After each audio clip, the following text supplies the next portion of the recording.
అమ్మా హాయ్ అమ్మా. హాయ్, అందరికీ నమస్కారం. ఈరోజు ఏం చేస్తున్నావు? ఈరోజు నేను మిరపకాయ బజ్జీలు చేస్తున్నా.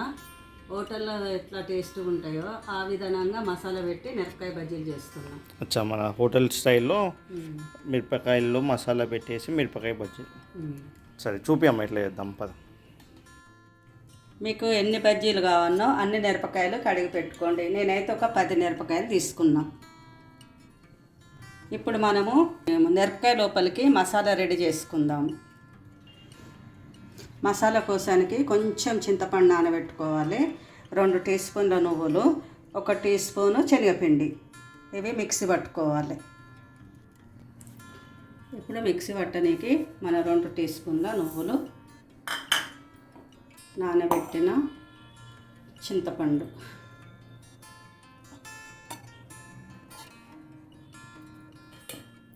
కొంచెం అంతా శనగపిండి. ఇప్పుడు దీన్ని మనం మిక్సీ పట్టుకోవాలి.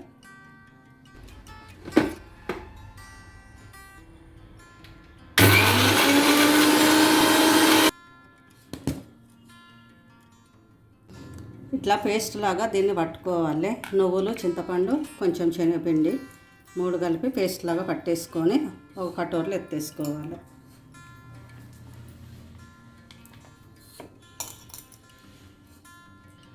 ఇప్పుడు మనం ఈ మిరపకాయలను మధ్య నుండి ఇట్లా చీర్చుకొని లోపల ఉన్న విత్తనాలను తీసేసుకోవాలి.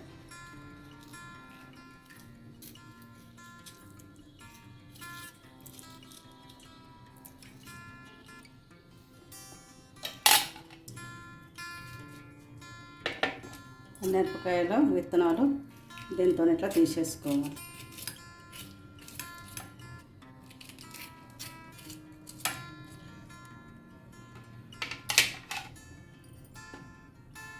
ఇప్పుడు మనం మిరపకాయలను అన్నీ కట్ చేసుకొని దీని లోపల విత్తనాలు తీసేసుకున్నాము. ఇప్పుడు మనము దీంట్లోకి మసాలా పెట్టేసుకుందాం. ఇది మసాలా ఇంతేనా లేకపోతే దీంట్లో ఇంకేమైనా కలిపేది ఉంటుందా? కొంచెం కలపాలి, కొంచెం లైట్గా. కొంచెం నేను కారం వేస్తున్నా మసాలాకి, కొంచెం చిటికెడు ఉప్పు వేస్తున్నా. మసాలాను బాగా కలుపుకోవాలి.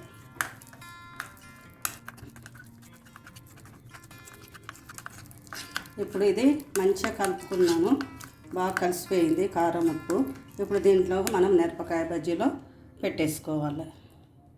మిరపకాయ లోపల ఇట్లా చేయితో ఇట్లా పెట్టేసుకోవాలి మసాలాను మొత్తం.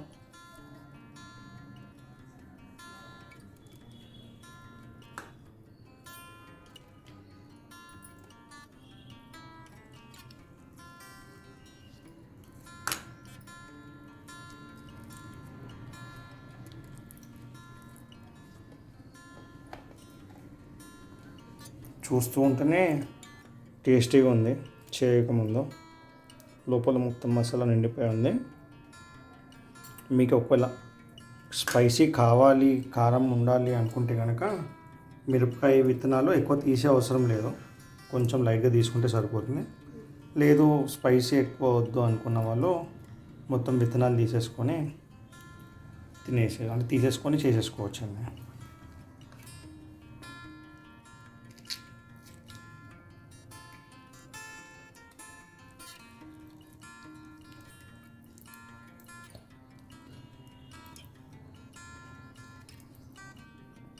ఇప్పుడు అన్ని మిరపకాయల లోపల మసాలా పెట్టేసినాను.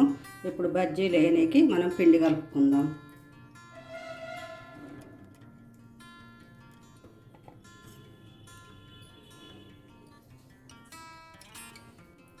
నేను 1 కప్పు పిండి తీసుకుంటున్నాను. శనగపిండి, బియ్యం పిండి కలిపిన పిండి. ఎందుకంటే శనగపిండిలో మనం కొంచెం బియ్యం పిండి కలుపుకుంటే మనకు బజ్జీలు మంచిగా వస్తాయి. కొంచెము నేను పసుపు వేసుకుంటున్నా, 1 టీ స్పూన్ ఉప్పు వేసుకుంటున్నా, కొంచెం అంతా అల్లం వెల్లిపాయ పేస్ట్ వేసుకుంటున్నా, 1 టీ స్పూను ఓమ తీసుకున్నా నేను. దీన్ని కొంచెం నలిపి వేస్తే మనకు మంచి టేస్ట్ వస్తుంది. కొంచెం అంతా తినే సోడా. దీన్ని కొంచెం బాగా ఇట్లా కలుపుకొని మళ్ళీ నీళ్ళు పోసి కలుపుకోవాలి. మనకు ఇప్పుడు ఉప్పు, కారము, ఈ పసుపు ఇవన్నీ కలిపి బాగా పిండికి పట్టించినాక కొన్ని వాటర్ పోసుకుంటా పిండిని కలుపుకోవాలి. మరి అంత పలసగా కాకుండా మరి అంత చిక్కగా కాకుండా మనకు బజ్జీలు వేసే విధానంగా కలుపుకోవాలి.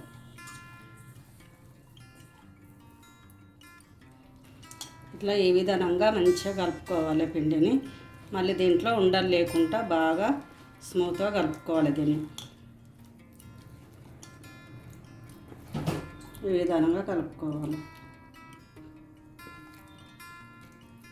మన పిండి అయితే మంచిగా కలుపుకున్నాను, మంచిగా రెడీ అయిపోయింది. ఇప్పుడు మనం ఈ పిండి అయిపోయింది. ఇప్పుడు కడాయి పెట్టేసుకొని నూనె పోసుకుందాం.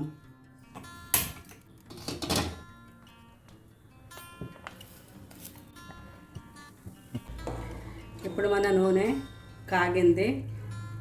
మనం ఇప్పుడు బజ్జీని వేసుకోవాలి.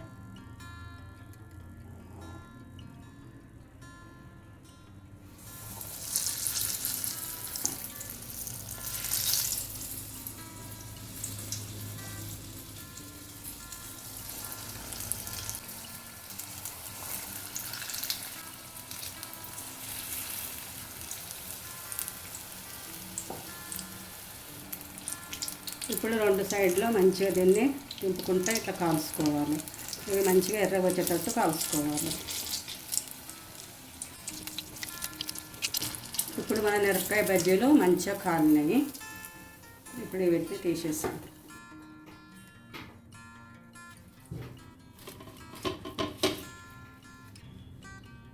ఇప్పుడు మనం మిగతా బజ్జీలను కూడా వేసేసుకుందాం.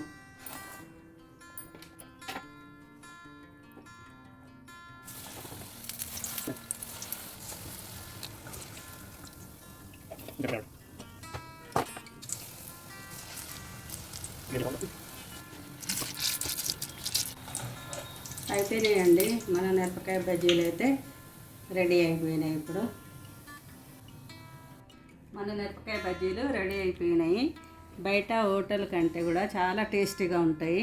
ఇవి ఒకసారి ఇంట్లో చేసుకొని మీరు కూడా తిని చూడండి. మన మిరపకాయ బజ్జీలు మనం ఇంట్లో చేసుకుంటేనే హెల్తీగా టేస్టీగా ఉంటాయి. ఒకసారి మీరు కూడా ఇంట్లో చేసుకొని ప్రయత్నించండి.